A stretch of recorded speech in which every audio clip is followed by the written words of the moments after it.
20h sur Gabon News, bienvenue à tous dans cette édition d'information à la une de l'actualité ce soir.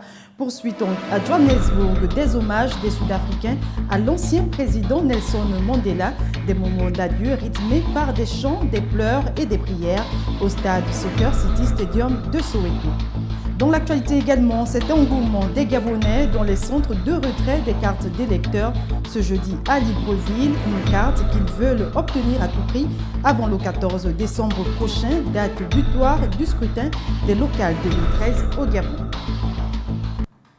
Mais tout d'abord, ce constat alarmant à l'école publique de Mindoubé où certains bâtiments subissant l'usure du temps exposent les écoliers au danger, une situation qui a amené les autorités à arrêter les cours depuis le 25 novembre dernier. Martial Tsonga et Justin Bitegué ont fait le tour des lieux pour vous.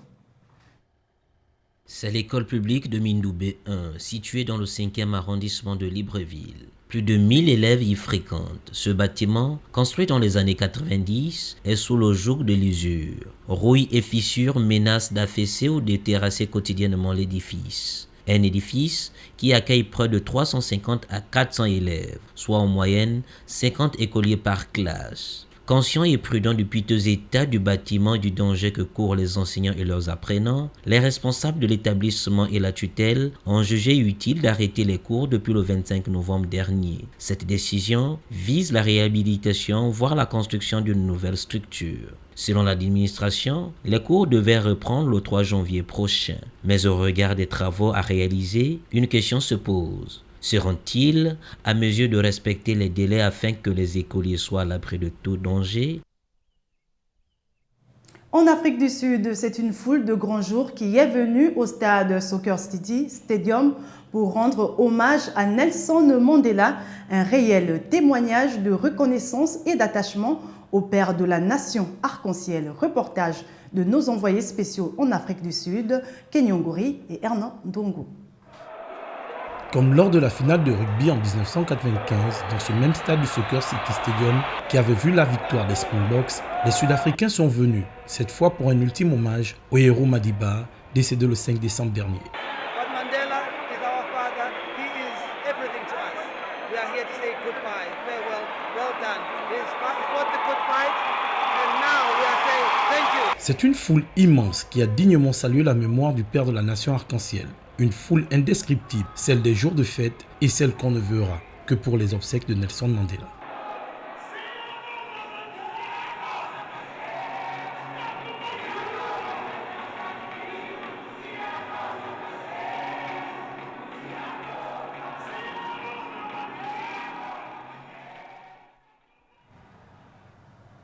Un hommage au cours duquel le public a hué sur le président sud-africain Jacob Zuma, des agissements qui seraient dus à certaines déviances de l'homme, notamment le détournement des deniers publics et la corruption. Retrouvons Kenyongori et Hernan Ndongo.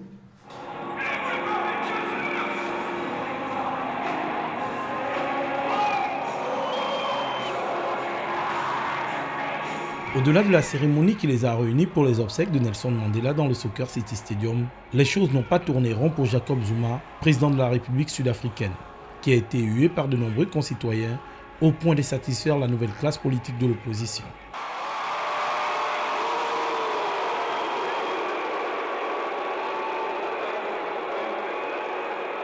Il faut noter que le président Zuma a été trempé dans des malversations financières, avec des détournements des deniers publics et de corruption. Bon nombre de Sud-Africains estiment qu'il n'a pas su honorer la pensée de son prédécesseur, Madiba.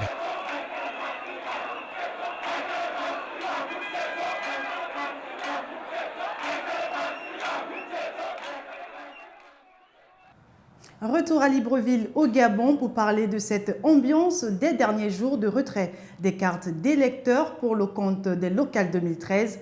À la mairie du 6e arrondissement, plusieurs électeurs ont encore accouru ce jeudi pour rentrer en possession de cette pièce, le seul ticket d'accès aux différents bureaux de vote le 14 décembre prochain. Martial Tsonga, Justin Bitegué vous font le point. Ils veulent tous accomplir leur devoir citoyen, celui de voter et de porter à la tête des différents arrondissements les candidats de leur choix. Même la pluie qui s'est abattue toute la nuit et qui a entraîné la boue qui fâche n'ébranle pas la détermination des uns et des autres. Objectif, entrer en possession de leur carte d'électeur. C'est un plaisir parce que je dois faire mon devoir de citoyen et aller voter sereinement le candidat de mon choix. Et je pense que c'est une bonne chose. J'encourage, j'exhorte à tous les Gabonais de faire autant. C'est toujours dans nos habitudes. On a tendance à négliger les premiers jours. Bon, j'ai dû écourter ma journée pour venir faire cet acte de citoyen. Une occasion, la dernière, pour les votants de se précipiter, ce que déplorent certains agents qui sont parfois sous pression et acculés. Il y a l'affluence. L'affluence, nous les Gabonais, nous sommes toujours comme ça, là, on attend toujours les derniers jours. Et le problème avec les Gabonais, c'est parce qu'ils viennent, ils ne connaissent même pas les centres dans lesquels ils doivent voter, ni les bureaux. Alors ça nous permet de faire beaucoup de recherches et ça prend beaucoup de temps. On est obligé de travailler comme ça là jusqu'à l'heure on arrête maintenant, puisque c'est le dernier jour. On remettra les cartes restantes à la disposition du projet Iboga qui les mettront à la disposition de la Sénat pour que la distribution continue dans les bureaux de vote samedi. Vivement samedi pour connaître les nouveaux élus locaux, pour qui les électeurs comptent afin d'améliorer les conditions et d'embellir les arrondissements de chaque ville gabonaise. Toujours en politique, cette fois-ci avec les activités des colistiers du Parti démocratique gabonais dans le 3e arrondissement de Libreville. Comme à l'ouverture de la campagne des locales 2013, ces candidats poursuivent leurs rencontres et actions à l'endroit des populations avec cette livraison d'une passerelle de plus de 20 mètres au quartier dit Akemi Njogoni. Reportage de Kenyongori et Frendongo. La pluie qui s'est abattue hier en fin d'après-midi sur Libreville n'a pas été un obstacle pour l'équipe des colistiers du Parti démocratique gabonais emmenée par Laurent Gangonjou. Tout a commencé par l'inauguration d'une passerelle de plus de 20 mètres au quartier Akemi Njogoni pour répondre aux populations qui en avaient fait la demande. Et puis, une minute de silence a été observée à la mémoire de Nelson Mandela. Et enfin, le message attendu par des centaines de Gabonais. Nous avons le Tout-Puissant avec nous. Amen. Nous avons nos ancêtres avec nous. Amen. C'est cash. Le vote sera cash. Il faut qu'il soit propre et dosé. Si notre liste est élue le 14 décembre, à partir du 15 décembre, nous aurons un partenariat gagnant-gagnant. Les pieds dans l'eau et le maillot trempé, le porte-à-porte a constitué l'une des étapes importantes de ce périple qui a emmené dans plusieurs maisons réfectionnées après des récentes intempéries. Il s'appelle comment? Donne-moi la main. C'est celui qui est devant qui doit vous donner la main. Je suis à Libreville. Oui, qu'est-ce qui nous attend?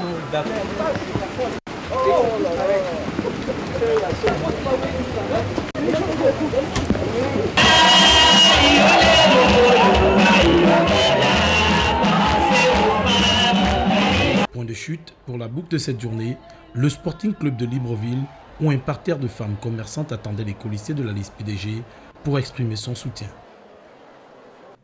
Et le sport, pour refermer ce journal, la Fédération gabonaise de boxe organise le 27 décembre prochain le premier championnat d'Afrique de boxe professionnel au gymnase du Prytanée militaire de Libreville avec à l'affiche le champion d'Afrique face au champion intercontinental. Les précisions de Douglas Tonton et Frendongo. 2 boxeurs, un combat et une ceinture. C'est l'affiche du premier championnat d'Afrique de boxe professionnel qui aura lieu à Libreville le 27 décembre prochain. African Boxing Union a confié au Gabon l'organisation de ce grand championnat d'Afrique de boxe professionnelle qui est une grande première dans notre pays. Et nous nous préparons pour abriter ce grand championnat de boxe professionnelle et qui mettra aux prises le boxeur intercontinental gabonais Mabika Taylor, qui va croiser les gants avec l'ex-champion d'Afrique de boxe professionnelle dans les catégories de lourd léger, le Ghanéen Prince Akron. Pour ce grand rendez-vous de sport de combat, le champion intercontinental, le Gabonais Mabika Taylor, sera face au professionnel ghanéen Prince Akron en catégorie lourd-léger. Le boxeur gabonais se prépare bien. En ce moment, il est même en regroupement à Paris. Le Gabon n'a jamais organisé un championnat d'Afrique de boxe professionnel.